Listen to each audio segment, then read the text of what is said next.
Halo Sob, kali ini kita akan membahas tentang pemahaman, regulasi, dan kebijakan cara distribusi alat kesehatan yang baik atau biasa disebut CDAKB. Ini mungkin pelatihan dasarnya saja tentang regulasi dan kebijakan dari distribusi alat kesehatan. Mungkin rekan-rekan yang butuh ilmu atau pemahaman tentang CDAKB yang mungkin masih awam atau ingin tahu terus bagaimana bekerja sebagai PJT di distribusi CDAKB ini alat kesehatan mungkin dapat disimak karena akan semoga ini juga membantu rekan-rekan untuk memahami beberapa regulasi yang ada di distribusi alat kesehatan. Kita mulai apa definisi dari alat kesehatan. Alat kesehatan ada instrumen dan aparatus, itu bentuk fisik. Alat kesehatan meliputi peralatan, mesin, dan implan. Selanjutnya ada penggunaan pada manusia, digunakan untuk keperluan medis bagi pasien. Terus ada cara kerja. Cara kerjanya tidak mencapai kerja utama melalui proses farmakologi, imunologi, atau metabolisme. Tujuan medis. Untuk tujuan medisnya sendiri, alat kesehatan ini digunakan untuk diagnosa, terapi, atau mencegah penyakit. Definisi resmi alat kesehatan berdasarkan Undang-Undang Nomor 17 Tahun 2023 tentang Kesehatan. Alat kesehatan adalah instrumen, aparatus, mesin, peralatan, implan, reagen, dan kalibrator in vitro, serta material atau sejenisnya yang digunakan pada manusia untuk tujuan medis dan tidak mencapai kerja utama melalui proses farmakologi, imunologi, dan metabolisme. Terus untuk menentukan apakah suatu produk termasuk ALKES, itu ada beberapa kriteria. Pertama, produk kesehatan. Biasanya digunakan untuk tujuan medis atau berkaitan dengan kesehatan manusia.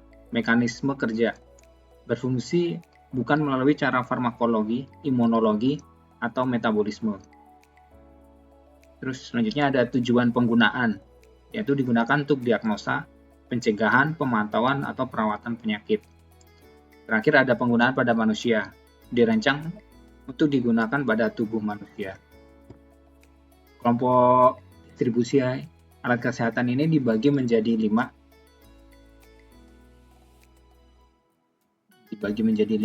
Yang pertama ada alat kesehatan elektromagnetik radiasi, yaitu alat kesehatan yang menggunakan sumber arus listrik atau AC maupun DC untuk pengoperasiannya dan memancarkan radiasi pengion atau zat radioaktif selama penggunaannya untuk mencapai maksud penggunaannya. Terus yang kedua ada alat kesehatan elektromagnetik non radiasi, yaitu alat kesehatan yang menggunakan sumber listrik AC atau DC untuk mengoperasian dan tidak memancarkan radiasi pengion atau zat radioaktif selama penggunaan dan mencapai maksud dari penggunaannya. Yang ketiga ada alat kesehatan non elektromagnetik steril, yaitu alat kesehatan yang penggunaannya tidak memerlukan sumber listrik AC atau DC dan mengalami proses sterilisasi pada proses produksinya dan produk steril. Selanjutnya ada keempat, alat kesehatan non-elektromagnetik non-steril adalah alat kesehatan yang penggunaannya tidak memerlukan sumber arus listrik AC atau DC. Produknya tidak steril. Yang kelima ada diagnosa produk diagnostik in vitro, yaitu alat kesehatan yang digunakan untuk pemeriksaan spesimen dari dalam tubuh manusia secara in vitro untuk menyediakan informasi untuk diagnosa, pemantauan, atau gabungannya. Contoh-contohnya ada beberapa contoh.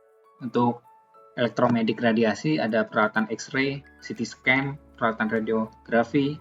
Selanjutnya untuk elektromagnetik non-radiasi ada monitor pasien, ventilator, EKG. Terus selanjutnya ada elektromagnetik steril, ada jarum suntik, infus set, benang bedah. Selanjutnya ada non-elektromagnetik non-steril, ada plaster, kursi roda, dan stetoskop. Untuk selanjutnya terakhir kelima ada diagnosa in vitro, yaitu untuk alat tes gula darah, tes kehamilan, dan reagen laboratorium. Untuk alat kesehatan ini diklasifikasikan berdasarkan resiko. Yang pertama ada resiko paling rendah yaitu kelas A, yaitu dari contohnya plester, stetoskop, terus ada yang resiko sedang sampai ke rendah, kelas B, yaitu seperti jarum suntik, kain kasa. Terus ada kelas C, resiko sedang tinggi, contohnya ventilator atau pacu jantung. Dan selanjutnya yang resiko paling tinggi yaitu kelas D, implan jantung, kateter jantung. Dan untuk selanjutnya ada faktor yang mempengaruhi klasifikasi alat kesehatan. Nah, untuk klasifikasinya itu yang menentukan pertama ada penyelamat hidup. Apakah alat digunakan untuk mendukung atau menyelamatkan hidup? Yang kedua, ada invasif. Seberapa dalam dan seberapa lama alat masuk ke dalam tubuh? Elektrik, apakah menggunakan listrik dan berpotensi memancarkan radiasi? Terus penggunaan ulang, apakah alat dapat digunakan kembali atau sekali pakai? Misalnya ada modifikasi cairan atau tubuh lain. Kemampuan alat untuk memodifikasi darah atau cairan tubuh lainnya ya. Dasar hukum terkait izin edar alat kesehatan. Untuk dasar hukumnya pada Undang-Undang Nomor 11 Tahun 2020 tentang Cipta Kerja. Terus ada Undang-Undang Nomor 17 Tahun 2023 yaitu tentang kesehatan. Pasal 143. Setiap orang memproduksi dan atau mengedarkan sediaan farmasi, alat kesehatan, dan PKRT harus memenuhi perizinan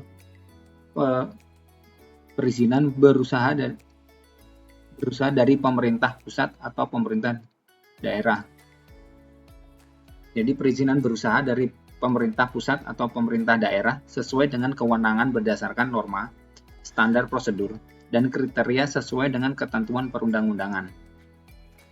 Terus ada peraturan pemerintah nomor 5 tahun 2021 tentang penyelenggaraan perizinan berusaha berbasis resiko. Selanjutnya ada peraturan pemerintah nomor 28 tahun 2024 pasal 402 sediaan farmasi, alat kesehatan, dan PKRT harus aman, berkhasiat, bermanfaat, bermutu, dan terjangkau.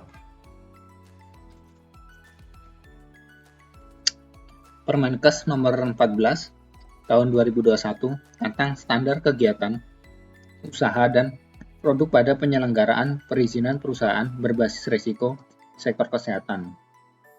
Selanjutnya ada Permenkes nomor 62 tahun 2017 tentang izin edar alkes diagnosis in vitro.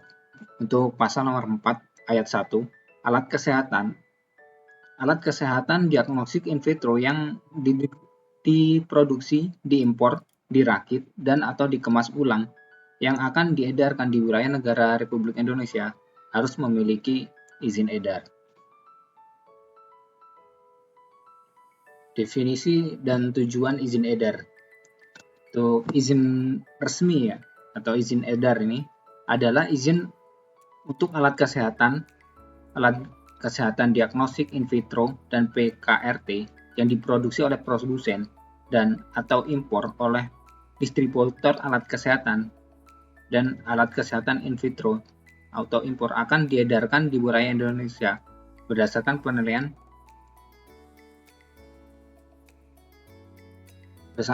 terhadap keamanan mutu dan kemanfaatannya.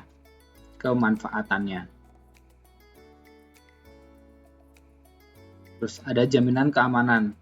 Penyelenggaraan izin edar bertujuan menjamin alat kesehatan diagnostik in vitro dan PKRT yang memenuhi standar dan atau persyaratan keamanan mutu, kemanfaatan, pemudahan standar dan persyaratan ini dilakukan sejak proses pembuatan sampai dengan penggunaan alat kesehatan.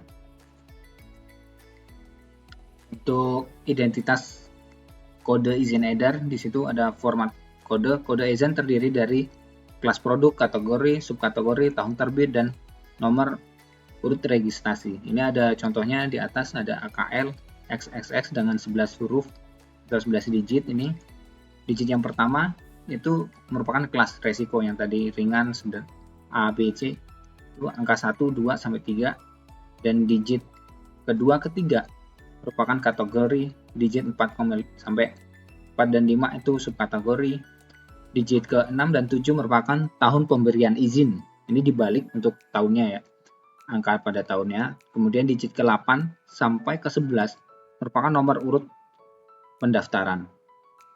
Untuk verifikasi kode izin edar dapat diverifikasi di website resmi Kementerian Kesehatan.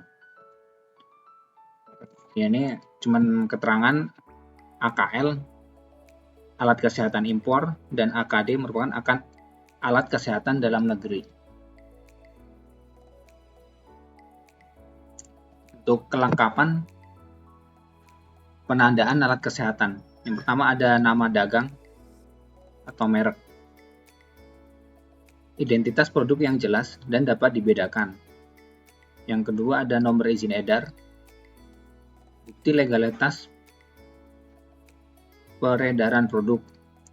Selanjutnya ada spesifikasi produk, ada tipe, ukuran, informasi, dan jenis lainnya. Selanjutnya ada produsen atau distributor, nama dan alamat produsen serta distributor pemilik izin edar.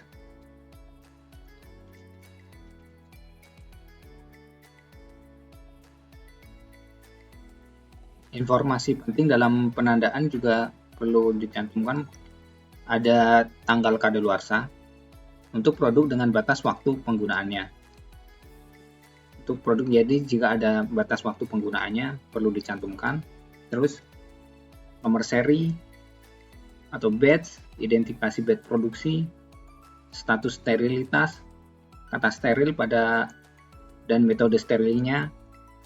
Terus peringatan penggunaan label hanya boleh digunakan tenaga profesional jika diperlukan. Terus petunjuk penggunaannya, bahwa informasi cara penggunaannya yang benar. Untuk perizinan perusahaan berusaha berbasis resiko ada jenis usaha, distributor alkes, merupakan resiko tinggi. Jadi untuk perizinannya ada NIB plus izin dan JDAKB. Ini untuk kewenangannya menteri. Sama seperti PB ini ada cabang, distributor untuk cabangnya, misalnya ada punya cabang itu dengan resiko menengah tinggi, perizinannya ada NIB plus sertifikat standar plus JDAKB. Itu kewenangan dari gubernur. Untuk toko alat kesehatan ini kode KBRI-nya ya. Untuk resiko menengah, rendah. Untuk perizinannya itu NIB, sertifikat standar atau self declared. Untuk kewenangannya ini bupati atau wali kota. Perizinan perusahaan untuk menunjang kegiatan usaha. Pertama ada Kementerian Kewenangan Menteri, itu berupa sertifikat JDAKB untuk distributor alkes. Kemudian ada sertifikat CPAKB, ya ini produksi ya, cara produksi alat kesehatan yang baik. Kemudian ada sertifikat CPPKB KRTB, itu semua ketiga ini kewenangannya ada di menteri. Terus kemudian ada kewenangan di gubernur, yaitu yang pertama ada sertifikat CDAKB untuk cabang distributor, terus sertifikat standar penyuluhan PRT alkes, dan ketiga ada sertifikat pelatihan pengelolaan toko alkes yang baik.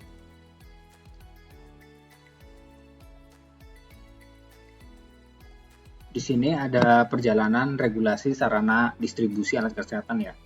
Itu pada tahun 2024 ada Permenkes nomor 1184 Menkes per 10 2024. Nah, di sini ada PAK, cabang PAK dan sub PAK. Dan tahun 2010 Permenkes nomor 1184 juga Menkes per peraturan per 7 8 2010. Ini untuk pak cabang ya. Terus tahun 2018 di sini dimulai dari OSS itu sendiri masih versi awal, yaitu versi 1.0 atau 1.0. Ini Permenkes nomor 26 tahun 2018. Ada sertifikasi DAK dan cabang DAK. Untuk 2021 ada izin DAK, sertifikasi standar cabang DAK. Dan semua ini sekarang terhubung di OSS, semuanya udah ke OSS. Jadi untuk pendaftaran semua, perizinan semua sudah ada di OSS. Regulasi ini akan selalu berkembang ya. Jadi untuk penanggung jawab teknis atau PJT ini harus selalu mengupdate pengetahuan tentang regulasi-regulasi yang terbaru. Terus untuk alur perizinan alat kesehatannya yaitu yang pertama, pelaku usaha terdaftar di OSS dengan KBLI yang sesuai. Tadi sesuai KBLI yang di atas tadi nomor-nomornya kita daftar, kita pilih di mana kita, apakah kita dari pusat atau cabang. Kemudian pelaku usaha mengajukan permohonan ke website oss.go.id dengan melengkapi seluruh persyaratan. Kemudian ketiga ada evaluasi. Kemenkes melakukan verifikasi permohonan. Jadi setelah ketiga ini dilakukan, kemudian ini saling berhubungan ya. Jadi untuk evaluasi ini setelah selesai dievaluasi nanti ada yang kurang atau bagaimana. Jadi nanti saling terhubung. Sistem ini sudah terintegrasi dengan OSS RBA ya. Seralkes. Jadi untuk kemudian selanjutnya ada pembayaran PNBP yaitu sebesar 1 juta rupiah. Kemudian nanti izin akan terbit. Izin ini akan terbit. Izin yang terbit itu ada 2 lampiran, yaitu lampiran pertama memuat daftar bidang usaha, persyaratan, dan atau kewajiban. Kemudian lampiran kedua akan memuat data teknis, alamat bengkel atau alamat gudang, terus ada penanggung jawab teknis, terus kelompok alkes yang disalurkan. Ini nanti akan terbit di sistem OSS.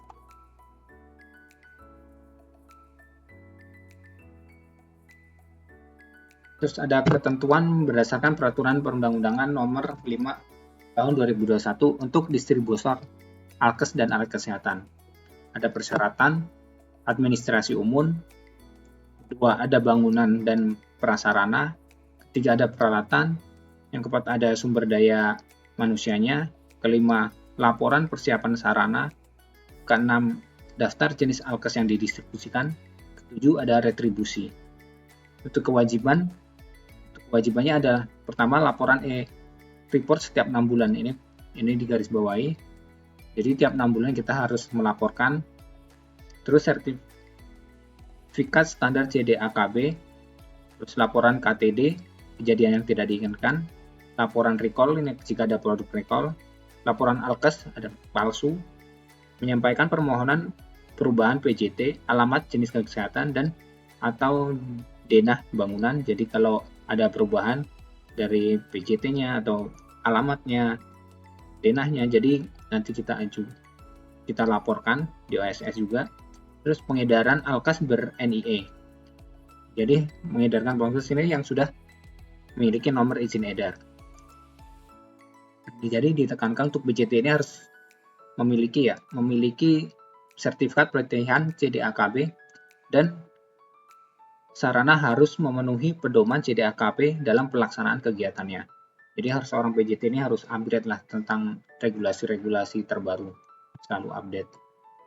Terus ada yang selanjutnya penerbitan izin distribusi melalui OSS. Izin terbit terdiri jadi 3 bagian. Yang pertama, data perusahaan dari sistem OSR RBA. Terus yang halaman kedua ada persyaratan dan kewajiban yang harus dipenuhi pada pelaku usaha dari sistem OSS RBA juga.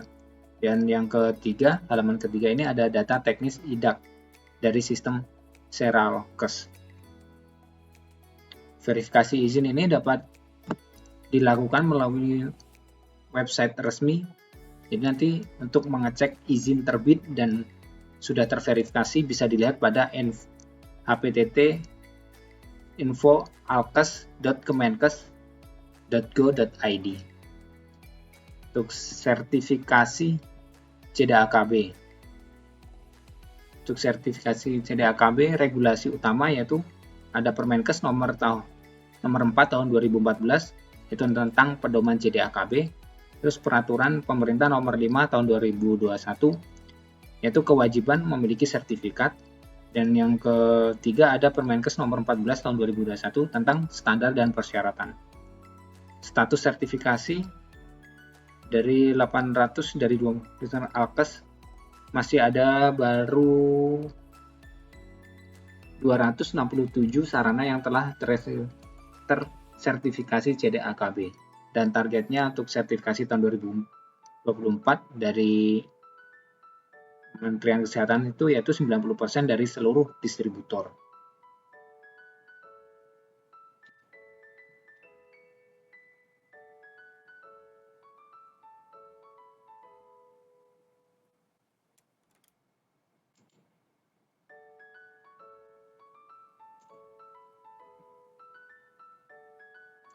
Terus pengertian CDAKB.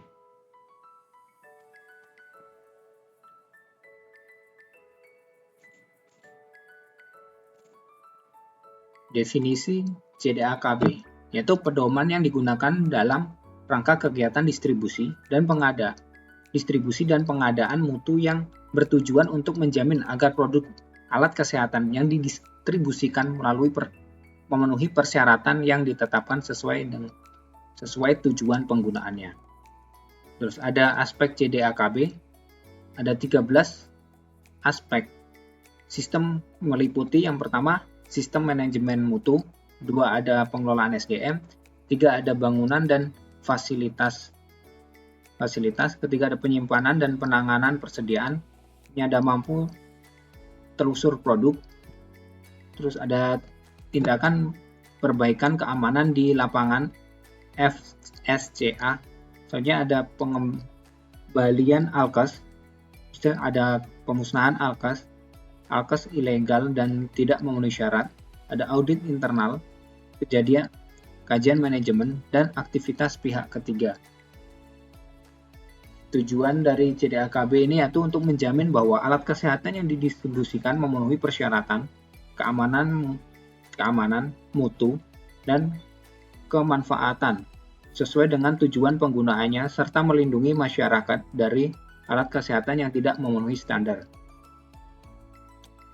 Untuk regulasi terkait distribusi alat kesehatan ada Undang-Undang Nomor 17 Tahun 2023 tentang kesehatan yaitu alkes harus aman, berkhasiat, bermanfaat, bermutu. Setiap orang mengedarkan alkes harus memenuhi perizinan berusaha. Pendistribusi harus dilakukan dengan cara distribusi yang baik. Terus ada peraturan pemerintah nomor 5 tahun 2021, setiap distribusi alkes wajib memiliki sertifikat CDAKB sebagaimana bukti penerapan cara distribusi distribusi alat kesehatan yang baik. Selanjutnya ada Permenkes nomor 14 tahun 2021 yaitu memuat standar, persyaratan, dan tata cara penilaian kesesuaian untuk sertifikasi CDAKB. Selanjutnya ada Permenkes nomor 39 tahun 2024 yaitu memenuhi standar pengelolaan toko alat kesehatan yang baik. Persyaratan sertifikasi CDAKB yaitu ada dokumen dasarnya yaitu ada SDAK atau INDAP, surat permohonan, dan ISO jika ada. Daftar produk seperti inventaris alkes yang didistribusikan dengan spesifikasi. Soalnya ada dokumen sarana, foto, dan denah bangunan serta fasilitas pendukung. Yang selanjutnya ada self assessment yaitu evaluasi diri terhadap 13 aspek CDAKB.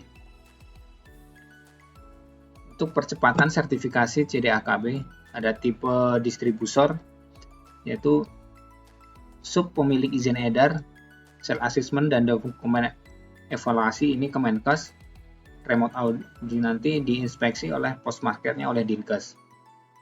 Terus hanya ada pembeli izin edar 1-3 kelompok alkes, yaitu sel assessment-nya dan evaluasinya Kemenkes, di remote audit oleh Kemenkes, dan on-site audit, jadi nanti datang dari Dinkes.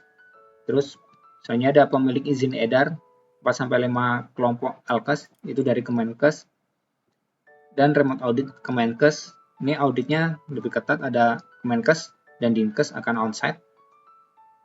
Terus ada ISO 9001 2015 atau ISO 13485 2016 dalam ruang lingkup kegiatan distribusi.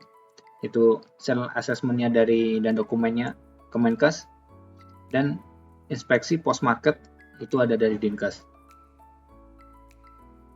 Untuk ini para audit harus tersertifikasi dari lembaga KAN. Untuk alur permohonan sertifikasi CDAKB, yang pertama, pelaku usaha terdaftar di sistem OSS RBA dan telah memiliki sertifikat standar izin distribusi alkes. Selanjutnya, login melalui sistem OSS RBA ke menu PBU UMKU sesuai dengan kode KBLI 46691. Klik tombol, kemudian pemenuhan persyaratan di sistem KL. Selanjutnya, jam ke sistem Sarlankes, klik menu CDAKB dan upload dokumen persyaratan. Kemudian selanjutnya ke pemeriksaan dokumen. Pemeriksaan dokumen ini, jika nanti tidak memenuhi syarat, maka kita akan balik lagi kedua, kita login kembali dan kita memenuhi persyaratan yang kurang atau salah. Jadi nanti direvisi dan nanti kalau berhasil akan ada penjadwalan audit. Setelah penjadwalan audit, kemudian ada proses audit. Setelah proses audit selesai, ada pembayaran BNBP. Kemudian temuan-temuan yang udah ada itu akan ada proses namanya nanti proses CAPA ya, corrective action dan preventive action. Jadi nanti dibuat CAPA-nya semuanya dipenuhi. Jika ada kekurangan dari audit, kemudian nanti dibuat resume ya. Selanjutnya pembuatan resume dan lampiran data teknis di sistem Sarlankes. Dan kemudian sertifikat, yang terakhir sertifikat akan diterbitkan melalui sistem OSS RBA. Regulasi dan pengawasan alat kesehatan. Tujuan dari pengawasannya ini yaitu untuk memastikan bahwa alat kesehatan yang ada di pasaran yang telah diberikan persetujuan izin edarnya masih memenuhi persyaratan keamanan, kemanfaatan, dan mutu. Cakupan pengawasannya ada pelaku usaha yang pertama, produsen dan distributor. Kedua ada produk alat kesehatan. Yang ketiga ada sarana dan fasilitas yang dimiliki. Untuk aplikasi pengawasan alat kesehatan ada e-report, yaitu pelaporan rutin distribusi alat kesehatan tentang peredaran produk secara elektronik setiap 6 bulan. Terus ada e-watch, sistem pengawasan alkes berbasis resiko dan pelaporan temuan di lapangan. Kemudian ada e-post border, yaitu pengawasan alkes impor yang masuk ke Indonesia melalui jalur kepabeanan. Selanjutnya ada e-inspeksi, yaitu dokumentasi kegiatan inspeksi dan pemeriksaan sarana distribusi. Dan ada tata cara pengawasan berbasis resiko di sini. Pengawasan rutin biasanya dilakukan berdasarkan tingkat resiko kegiatan usaha dan tingkat kepatuhan. Semakin tinggi tingkat resiko, maka semakin sering pengawasan dilakukan. Dan semakin sering melakukan pelanggaran, maka semakin sering dilakukan pengawasan. Pertama ada rutin. Rutin ini laporan dari pelaku usaha ya. Pelaku usaha membuat laporan berkala yang memuat kepatuhan terhadap standar kegiatan usaha dan perkembangan kegiatan usaha. Subsistem pengawasan. Terus dari pemerintah ada analisa laporan berdasarkan tingkat resiko dan tingkat kepatuhan. Rendah dan menengah. Jadi ini pemerintah berdasarkan hasil dari tingkat kepatuhan dan laporan tadi ya. Terus ada inspeksi lapangan, fisik atau virtual nanti. Misalnya ada sampling and testing, dan ada pengawasan penandaan, dan pengawasan iklan. Terus ada yang kedua ada secara insidensial, yaitu biasanya kunjungan fisik karena di lapangan, yaitu berdasarkan pengaduan atau keluhan masyarakat. Misalnya ada KTD melalui e-watch. Terus kemudian ada ini khusus UMK ya. Pengawasan rutin perizinan berusaha untuk pelaku UMK dilakukan melalui pembinaan, pendampingan, atau penyuluhan terkait kegiatan usaha. Dan dalam hal berdasarkan hasil penelitian dan pengawasan rutin yang dilakukan sebelumnya terhadap standar kewajiban. Pelaku UMK dinilai patuh, tidak perlu dilakukan inspeksi lapangan. Mengapa perlu ini dilakukan pengawasan Alkes? Yaitu sebagai integrasi rantai pasok, supply chain management yang terintegrasi dari produsen hingga ke pasien. Terus di sini toleransi resiko, tidak ada toleransi untuk Alkes, substandar dan palsu. Ini ada pengawasan berkelanjutan, jaminan keamanan dan performa Alkes sepanjang siklus hidupnya. Kesimpulan, yang pertama, kepatuhan regulasi merupakan kunci keberhasilan dan keberlanjutan usaha distribusi Alkes. Misalnya ada perlindungan pasien, tujuannya untuk tujuan utama regulasi distribusi alat kesehatan. Pembaruan pengetahuan, yaitu PJT yang bekerja di JDAKB atau distributor Alkes ini harus selalu mengikuti perkembangan regulasi terbaru. Tanggung jawab bersama, jadi pengawasan Alkes adalah kewajiban semua pihak yang terkait. Sekian materi kali ini untuk JDAKB. Mungkin kalau ada yang perlu ditanya bisa ditanyakan di bawah ya. Dan untuk yang ingin materinya ada di bawah. Kalau ada kekurangannya saya juga mohon maaf. Mungkin kita akan berjumpa di video-video selanjutnya, atau ini ada yang dibahas tentang farmasi, tentang kesehatan, atau yang lainnya bisa request di bawah ya. Baiklah, terima kasih. Semoga ilmu ini bermanfaat bagi kalian dan bisa membantu kalian misalnya ingin berkarir di distribusi alat kesehatan dan pengen tahu JDAKB ini. Oke, see you.